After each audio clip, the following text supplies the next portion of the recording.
Hello friends, you're most welcome to your own YouTube channel that is Mukul Menon classes. आज हम अपनी इस video में क्वेश्चन नंबर 27 डिस्कस करेंगे। देखिए कैसे इसको करना है। इसमें बताया गया है ABCD पार्टनर्स हैं जिनका रेशियो 1:2:3:4 है। डी रिटायर हो रहे हैं, D retires and his share is taken up by A and be equally, यानी डी रिटायर हो रहे हैं और डी का जो शेयर है, डी का शेयर है 4/10 जिसको ए और बी इक्वली एक्वायर कर रहे हैं। ठीक है, देखिए डी के रिटायर होने के बाद वैसे तो continuing partner A B C होंगे, लेकिन सी डी के शेयर में कुछ भी नहीं ले रहे हैं, सिर्फ ए और बी इक्वली इनके शेयर को एक्वायर कर रहे हैं, डी के शेयर को। आगे दिया है goodwill was valued at 3 years purchase of average profits which were 20,000। हमको गुडविल का जो वैल्यूएशन करना है वो 3 years परचेज पर करना है on the basis of average profit, और एवरेज प्रॉफिट यहाँ पे हमको ऑलरेडी कैलकुलेट करके दिया हुआ है 20,000, तो एवरेज प्रॉफिट हमें कैलकुलेट करने की ज़रूरत नहीं है। हमको सीधे एवरेज प्रॉफिट को ईयर्स परचेज से मल्टीप्लाई कर देंगे तो हमारा गुडविल आ जाएगा। आगे देखते हैं क्या दिया है। General reserve showed a balance of ₹65,000 at the time of D's retirement, यानी डी जब रिटायर हुए थे उस समय पर बुक्स ऑफ अकाउंट्स में, पार्टनरशिप फर्म की बुक्स ऑफ अकाउंट्स में जनरल रिजर्व का बैलेंस शो हो रहा था 65,000। तो अगर किसी भी तरीके का रिजर्व, जैसे जनरल रिजर्व हो गया, रिजर्व फंड हो गया, प्रॉफिट एंड लॉस का क्रेडिट बैलेंस हो गया, ये सब चीज़ें अगर आपको क्वेश्चन में दी हुई हैं तो आपको उन सभी चीज़ों को ओल्ड रेशियो में, ओल्ड पार्टनर्स में डिवाइड कर देना होगा। सिंपल। आगे क्या दिया हुआ है।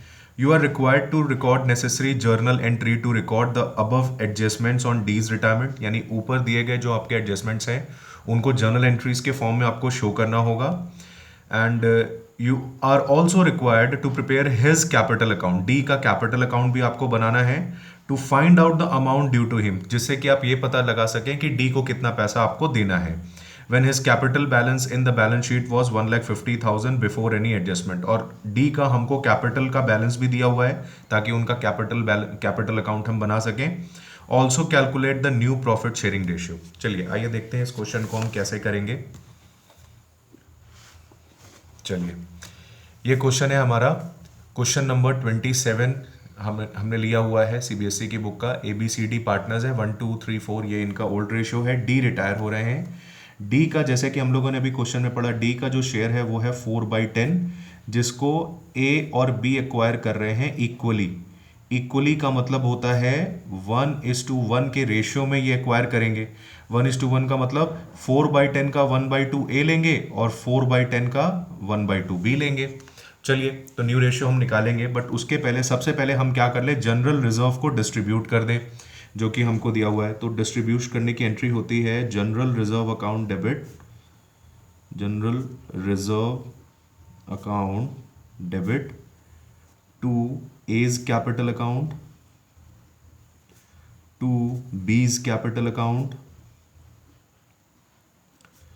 To C's capital account and to D's capital account. आपको इन चारों पार्टनर्स में ओल्ड रेशियो में इसको डिस्ट्रीब्यूट करना होगा।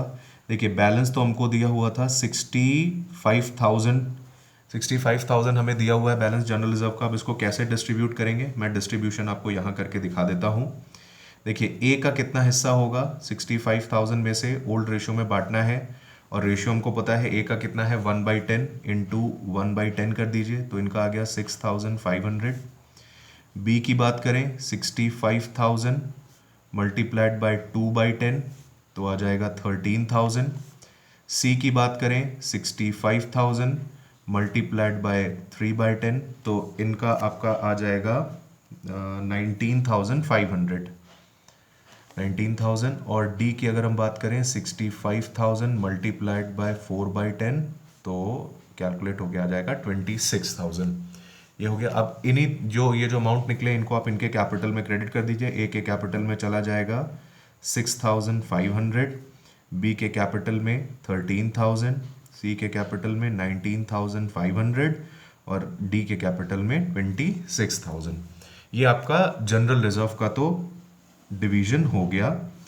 अब आप लोगों को फ्रेंड्स क्या करना होगा, गुडविल का एडजस्टमेंट करना है, क्योंकि जब भी पार्टनर का रिटायरमेंट होता है तो जो रिटायरिंग पार्टनर होता है उसको हम लोगों को उसका शेयर ऑफ गुडविल देना होता है।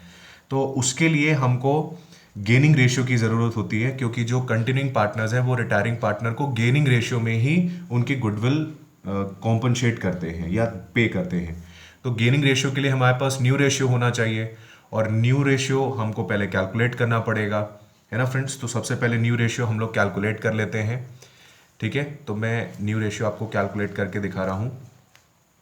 देखिए अभी अभी हम लोगों ने, मैंने आपको एक चीज़ बताई थी कि 4/10 डी का शेयर था और 4/10 का आधा ए ले रहे थे, 4/10 का आधा बी ले रहे थे, यही दोनों इक्वली बांट रहे थे। तो कितना ये दोनों गेन करेंगे सबसे पहले देखिए। So A will gain, how much A will gain, देखिए 4/10 तो डी का शेयर ही था, इसका 1/2 वो ले रहे थे, इसका मतलब 4/20 वो ले रहे हैं। ऐसे बी विल गेन, बी कितना गेन करेंगे, सेम ही आएगा अमाउंट, 4/10 का हाफ ये भी ले रहे हैं, तो 4/20 ये भी गेन करेंगे। तो इनका न्यू शेयर क्या कैसे निकलेगा, इनके पुराने शेयर में इनका ये जो गेनिंग शेयर है इसको जोड़ दीजिए। तो A's new share, new share क्या होगा ए का, देखिए ए का न्यू शेयर होगा, जो इनका पुराना था वो था 1/10, इसमें आप प्लस कर दीजिए 4/20, एलसीएम आपका 20 ही आ जाएगा, 10 2 ज़ा 20, 2 1 ज़ा 2 प्लस 4 दैट इज 6/20। फिर बी की बात करें, बीज न्यू शेयर, बी का पुराना शेयर था 2/10, उसमें जोड़ दीजिए 4/20, इनको भी 4/20 मिल रहा था, अगेन 20 एल्सियम, 10 2 ज़ा 20, 2 2 ज़ा 4 प्लस 4 इज इक्वल्स टू 8/20। और देखिए कंटिन्यूइंग पार्टनर सी भी था, तो सी का भी हम शेयर निकालेंगे। अच्छा, सी ने ना तो कुछ गेन किया था ना तो कुछ लूज किया था, तो इनका जो पुराना शेयर था वही इनका न्यू शेयर हो जाएगा 3/10।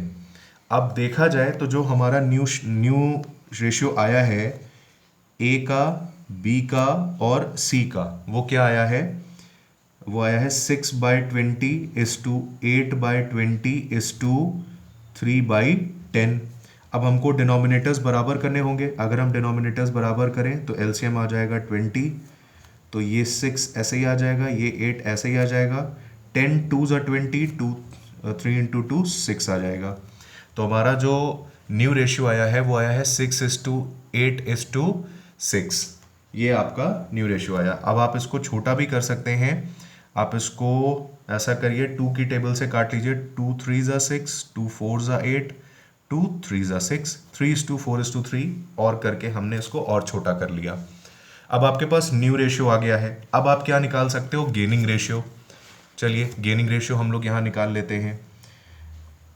Gaining ratio, as gaining ratio, A का गेनिंग रेशियो क्या होगा, देखिए न्यू रेशियो क्या है 3/10, ए का गेनिंग रेशियो है 3/10। गेनिंग रेशियो का फॉर्मूला होता है new ratio minus old ratio, तो न्यू रेशियो ए का आ गया है 3/10 माइनस ए का जो ओल्ड रेशियो था वो आप लोग को पता है, ए का ओल्ड रेशियो क्या था 1/10, तो उसमें से माइनस कर दीजिए 1/10, तो आ गया 2/10। ऐसे ही बी का गेनिंग रेशियो क्या होगा वो भी देख लीजिए, बी का गेनिंग रेशियो, बी का न्यू रेशियो कितना आया है 4/10, और इनका ओल्ड रेशियो कितना था 2/10, तो माइनस कर दीजिए 2/10। तो गेनिंग रेशियो जो ए और बी के बीच में आ रहा है वो 2:2 आ रहा है, या हम इसको 1:1 भी कह सकते हैं, यानी इक्वल गेनिंग रेशियो आ रहा है। अब इसी गेनिंग रेशियो में गुडविल का जो है एडजस्टमेंट होना हमको करना पड़ेगा। तो देखिए कैसे हम लोग गुडविल का एडजस्टमेंट करेंगे, इसको ध्यान से। सबसे पहले तो हमको रिटायरिंग पार्टनर की शेयर ऑफ गुडविल निकालनी होगी, तो डी रिटायर हो रहे हैं, D is share of goodwill, ठीक है, डी की शेयर ऑफ गुडविल। अब देखिए डी की शेयर ऑफ गुडविल हम तब निकाल पाएंगे जब हमको फर्म की गुडविल पता हो। फर्म की गुडविल निकालने के लिए हमको क्या करना होगा, देखिए आपके पास एवरेज प्रॉफिट दिया हुआ है और आपके पास नंबर ऑफ ईयर्स परचेज दिए हैं, तो फर्म की गुडविल पहले हम निकाल लें ज़रा। मुझे काम पहले कर लेना चाहिए था बट सॉरी, उसकी मैं थोड़ा सा सीक्वेंस ऊपर नीचे हो गया मेरे से। फर्म की गुडविल कितनी होगी पहले ये निकाल लीजिए। फर्म की गुडविल देखिए, फर्म की गुडविल निकलेगी average profit multiplied by number of years purchases, number of years purchases. तो एवरेज प्रॉफिट हमको दिया हुआ है 20,000 रुपये, उसको गुणा कर देंगे 3 से, तो कितना आ गया 60,000 रुपीज़ क्या आ गई, गुडविल आ गई फर्म की। अब डी की शेयर ऑफ गुडविल क्या होगी, देखिए 60,000 तो फर्म की गुडविल है, उसमें से डी की गुडविल कितनी होगी, डी का देखिए ओल्ड रेशियो कितना था, डी का ओल्ड रेशियो था 4/10, तो मल्टीप्लाई कर दीजिए इसमें 4/10 से, तो आ जाएगा 24,000। इसी 24,000 को ए और बी जो है डी को पे करेंगे गेनिंग रेशियो में। तो अगर हम बात करें कि ए और बी कितना पे करेंगे, तो ऐसे देख लीजिए, A's share of compensation, A's share of compensation 24,000 का 1/2 क्योंकि गेनिंग रेशियो हमारा 1:1 आया था, इसलिए 1/2 मैंने लिया, तो 12,000 रुपये ए पे करेंगे। ऐसे ही बी का शेयर ऑफ कॉम्पनसेशन कितना होगा, शेयर ऑफ कॉम्पनसेशन 24,000 का 1/2 इज इक्वल्स टू 12,000। और देखिए, क्योंकि ये दोनों पार्टनर गेन कर रहे हैं, तो जो गेनिंग पार्टनर्स होते हैं उनका हम लोग कैपिटल डेबिट करते हैं, और जो रिटायरिंग पार्टनर होते हैं उनका कैपिटल हम लोग क्रेडिट करते हैं। तो जर्नल एंट्री क्या होगी, A's capital account debit, B's capital account debit to D's capital account, D's capital account. Total D को कितना देना था, 24,000 रुपये, तो इनको हमने 24,000 रुपये लिख दिया, क्रेडिट कर दिया। ए और बी ने 12,000 करके इनको पे किया है। अब क्वेश्चन सिर्फ इतने में नहीं खत्म हो जाता, हमको डी का कैपिटल अकाउंट भी बनाना है। तो आइए देखते हैं हम लोग डी का कैपिटल अकाउंट कैसे बनाएंगे, बहुत इंपॉर्टेंट है ये। देखिए डी का कैपिटल अकाउंट हम लोग कैसे बनाएंगे, इसको बहुत ध्यान से देखिएगा। सिर्फ डी का कैपिटल अकाउंट बनाना है, सभी पार्टनर्स का कैपिटल अकाउंट हमको नहीं बनाना है। डीज कैपिटल अकाउंट, ये हमारी डेबिट साइड है, ये हमारी क्रेडिट साइड है। तो आपको देखिए क्वेश्चन में डी की कैपिटल भी दे रखी थी। क्वेश्चन में देखिए, यहाँ पे देखिए डी की कैपिटल दे रखी है 1,50,000। तो सबसे पहले अकाउंट, अपने अकाउंट में आप यही बैलेंस बीडी करोगे, बाई बैलेंस ब्रॉड डाउन 1,50,000। ठीक है फ्रेंड्स, ये हो गया। अब आप लोग को देखना होगा क्या क्या चीज़ें आपने पीछे एडजस्टमेंट की हैं, उन सभी एडजस्टमेंट्स में से भी यहाँ पे बैलेंस आएगा। तो आप लोग देखिए डी के कैपिटल में, एक तो स्टार्टिंग में ही देखिए हम लोगों ने जनरल रिजर्व को डिवाइड किया था। जनरल रिजर्व में डी का हिस्सा कितना था, 26,000। अब देखिए डी का कैपिटल क्रेडिट हो रहा है, तो हम डी के कैपिटल अकाउंट में क्रेडिट साइड में जाएंगे और लिखेंगे बाय जनरल रिजर्व और अमाउंट डालेंगे 26,000 रुपये। ठीक है फ्रेंड्स, तो ये देखिए हम लोग यहाँ आ रहे हैं, हमने लिखा बाय जनरल रिजर्व और 26,000 का इनका हिस्सा था जनरल रिजर्व में से, ये हमने बांट दिया।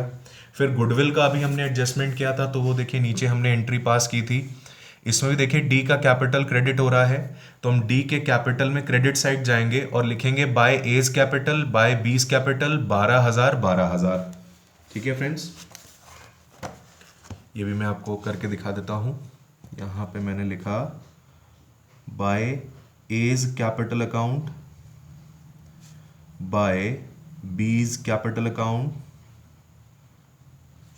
12,000 और 12,000, और टोटल हमको अब इसका कर लेना है, क्योंकि और कुछ यहाँ पर अब नहीं आएगा। ठीक है फ्रेंड्स, और कुछ यहाँ पर अब नहीं आएगा क्योंकि और कोई एडजस्टमेंट एंट्री थी ही नहीं, डी के रिस्पेक्ट में और कुछ पेमेंट हुआ ही नहीं था। तो आप इसका जब टोटल करोगे 1.5 लाख, फिर 26,000, 26 और इसका 26, 24, 1.5 लाख, ये हो जाएगा टोटल आपका 2 लाख रुपीज़।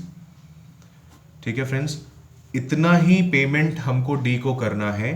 यहाँ पे आप डेबिट साइड में लिखोगे टू डीज लोन अकाउंट। अब लोन अकाउंट क्यों लिख रहे हैं सर, आप अक्सर हम लोगों ने ये सीखा है कि जब भी हम किसी लेजर को बैलेंस करते हैं, बैलेंसिंग फिगर निकालते हैं, तो कैरीड डाउन लिखते हैं।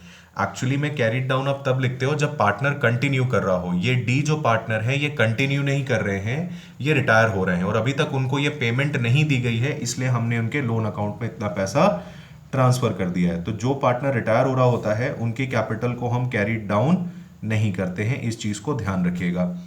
तो आपका डी का कैपिटल भी निकल गया, कि सॉरी डी का कैपिटल बोल रहा हूँ, सॉरी डी का कैपिटल तो दिया था, डी को कितना लोन देना है, कितना पैसा देना है फॉर्म को, ये निकल गया आपका एक आंसर।